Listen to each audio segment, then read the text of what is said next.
Hello, my name is Bullets. This is Catlateral Damage. This is my submission for AGDQ 2019, and this is a very beautiful game, as you can tell.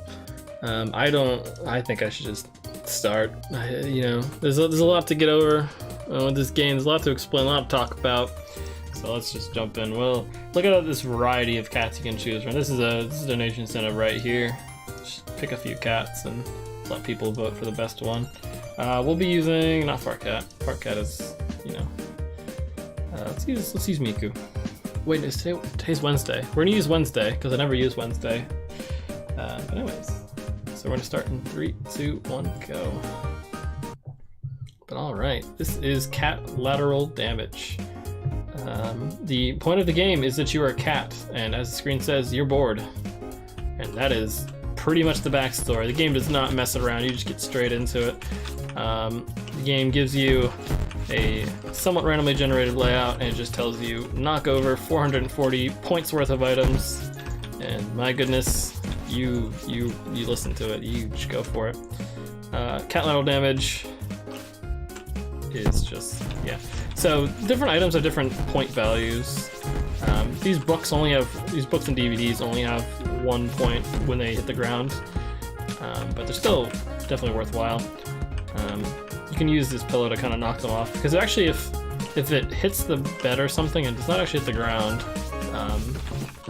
the game won't count it, so you have to make sure not to do that. You have to be mindful of when you're destroying things, of how you're destroying things. So each of those plants is 2 points. You can tell and oh wait, my face cam's there. Anyways, TP's worth 10 points, so we're gonna make sure to knock that down. You'll see in the left side over there, it tells you how many points you need to get. It also tells you that blue DVDs are a bonus object, so we'll actually be focusing more on those and making sure we knock all those over off those stacks, so we can make most of our points. Random events will happen, and these random events can they can go from things that don't really affect speedrun, which are like disco mode or kind of stuff like that, or stuff where you get these upgrades that go on the ground. Most of the upgrades aren't worth the time of getting them, just because you have to get a decent amount of upgrades before they really start affecting you too much. Plates are also pretty good. They're only 1 point each, but they're on all these very nice stacks. These larger plates are worth 2 points though, so they're preferred for if you're gonna make a mess. Definitely aim for plates. There is a little bit of randomness in terms of how many points you have to get for a house, but each of the houses, if it's generated with a certain amount of points, like total you could potentially get, it's not going to ever give you a house that's like there's only like 500 points in it and you have to get 440. It usually is pretty generous with how much, or not the opposite. It does not force you to get too many points for each of these.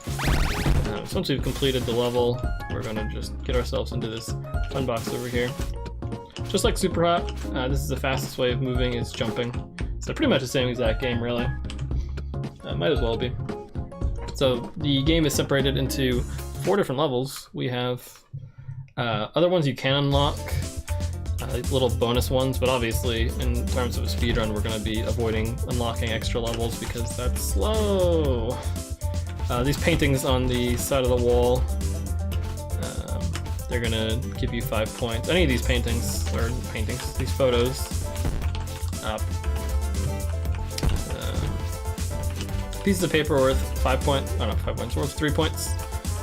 So we might go out of our way to grab a few of these and knock them over. Very thick pieces of paper, my goodness. Either way, we're gonna knock these over, move over here. We do not support our owner's beer pong habits, so we're gonna knock all the, I don't know, there's cookies here. It's a very strange game of beer pong, but regardless. Definitely when cups are the bonus object. So that shopping cart you see there is allows you to go to a bonus level, and so we're not going to do that. We're going to avoid knocking that over. Usually knock it over, you have to actually interact with it to have it bring you to the secret level. Not so secret level.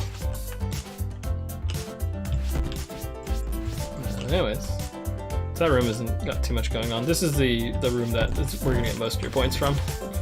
You see the 2 taxidermied heads on the wall. Just like the TV, knocking these over gives you 10 points. So we're just gonna like lightly jump on it.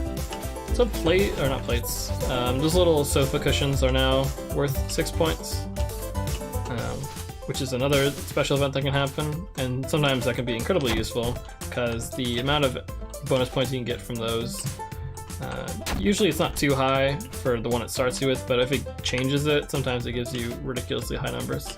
6 isn't the craziest thing in the world, but it's a lot better than these things are usually worth. They're usually worth about 1. So we'll just knock some of those over and keep going. So now we've got all the taxidermy heads knocked over. Just need to knock over some books over here. Maybe some papers, since they're worth a little bit extra. That's kind of the fun part of this, is you get some very strange bonus items sometimes, and you just kind of have to work around that and know where all the items are to properly make do with. So sometimes these purple power-up boxes happen, and the thing you get from them is random. Sometimes it'll max out one of your stats, but you can also get a force field, which knocks things over near you, but you can also get catnip, which maxes out all your stats all at the same time. So hypothetically, if we did a run and we somehow had max stats the entire time, or somehow eventually max out our stats, this is how it would look. Minus the flashing lights and tunnel vision. That is the second level. Moving on to the third one. From the cabin to this lovely turquoise house. So those strange things of meat are worth 19 points, so we need to make sure to take a little visit to the fridge to raid our owner's supply of food.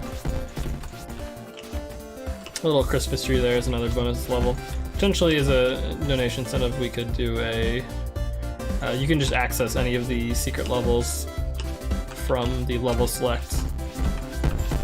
So we could put some time for doing that and just exploring that and potentially wrecking everything like usual, but you know, we shall see. So we'll just get rid of these fun DVDs and alcohol. Pretty much either you're going for high value items, things that are worth like 5 or 10 points, or 2 points if they're near other ones, or you're going for like 1 point things that are all stacked up like books or plates or things like that, just anything stacked up close to each other.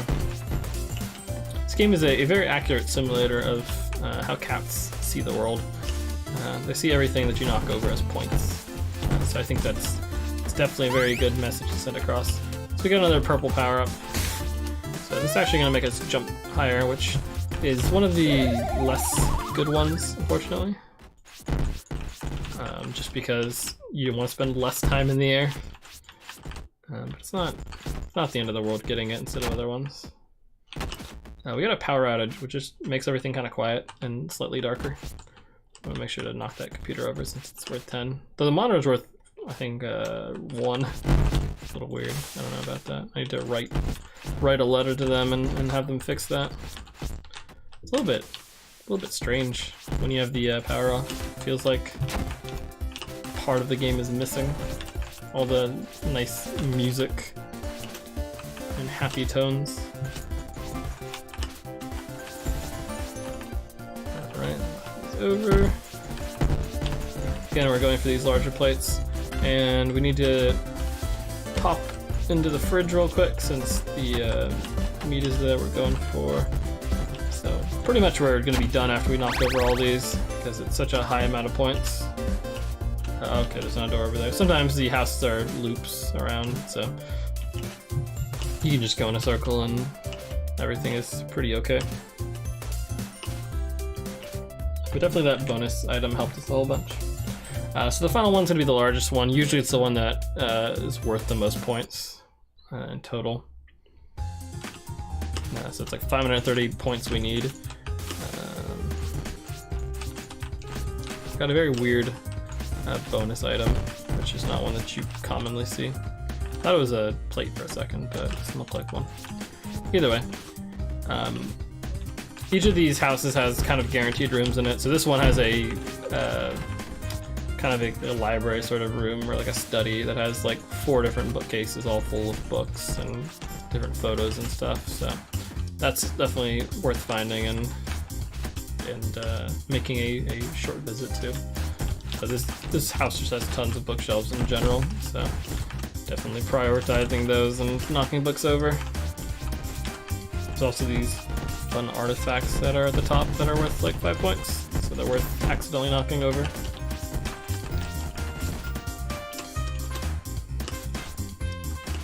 So yeah, we'll just set that away. This is a fairly short run with more or less pretty consistent with the range of times that we finished in.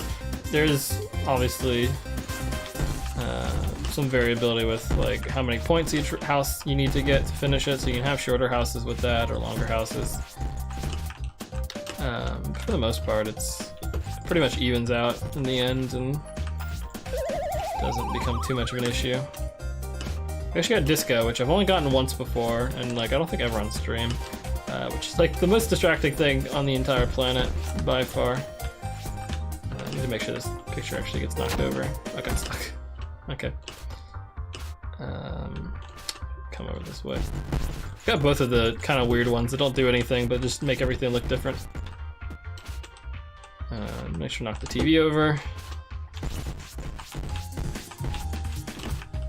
These books are fairly difficult to deal with, so most of the time getting these DVDs isn't too difficult, but the rest of them, they're worth ignoring just because the amount of time you spend doing stuff with them is not worth the amount of points you get for it. So a lot of it is prioritizing, like what's worth it and what's going to take you longer than actually is going to give you. Okay, apparently it was plates. Okay, I'm dumb. I didn't think those were plates. But yeah, plates are the bonus item. So 3 points for plates is actually pretty decent since you're going to knock over a decent amount of them. And not so much in this level, but in other levels, plates are a little bit more common. There should be a kitchen actually somewhere. Yeah, there you go, right next to it. And that has a whole lot of plates, so that's actually going to boost our score up a whole bunch. And actually some more here as well. So actually we're going to be done fairly soon. I'm not going to have too many more points to get. Weird thing is these bananas don't count as like individual bananas for each one you knock over. It just counts as one banana. Truly, that is one of the mysteries of life and mysteries of this game. So I should knock over these towels. Just need about 30 more points, which is not going to be difficult to come by, especially since there's more plates in this room, so each of those are 3 points.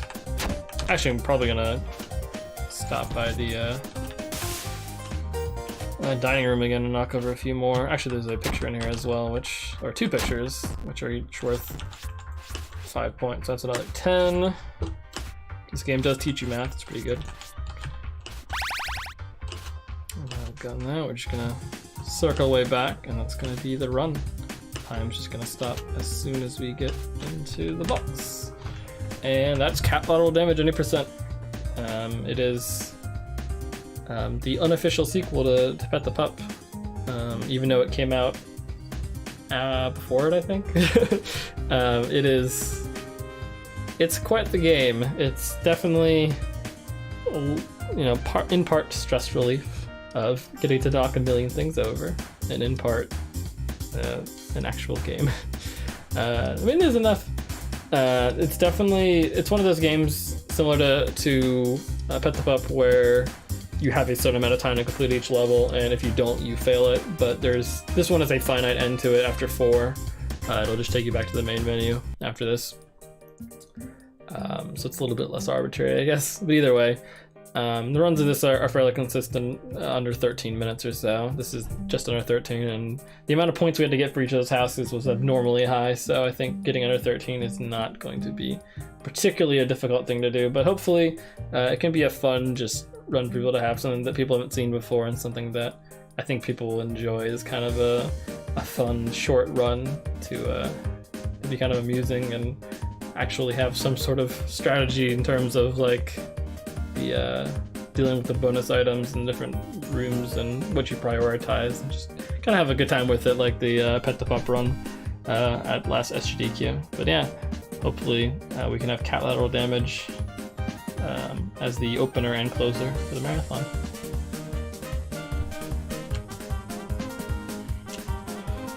I think I'm done with submission.